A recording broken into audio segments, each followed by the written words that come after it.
उदयनराजे भोसले यांच्या प्रचारार्थ शंभूराज देसाई यांनी पाटण विधानसभा मतदारसंघातील ढेबेवाडी इथे कार्यकर्ता संवाद मेळाव्याचं आयोजन केलं होतं। यावेळी आपले मनोगत व्यक्त करत असताना माझ्या नेत्याला मी शब्द दिला आहे तो मी खाली पडून देणार नाही, तसाच उदयनराजे यांना भरभरून मत देण्याचा माझाही शब्द तुम्ही खाली पडू देऊ नका असं आवाहन आणि उदयनराजे उभे आहेत म्हणजे शंभूराजेच उभे आहेत असं समजून सर्वांनी काम करा आणि मतदान करा अशी विनंती शंभूराज देसाई यांनी पाटण तालुक्यातील जनतेला केली आहे।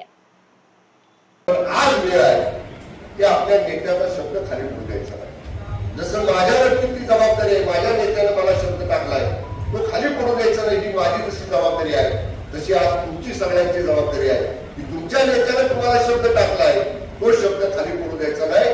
भरभरून पेट्या या कमळाच्या चिन्हावरच्याच आपल्या भागातल्या ठिकाणी घातल्या पाहिजे एवढीच या ठिकाणी आपल्याला मी विनंती करतो।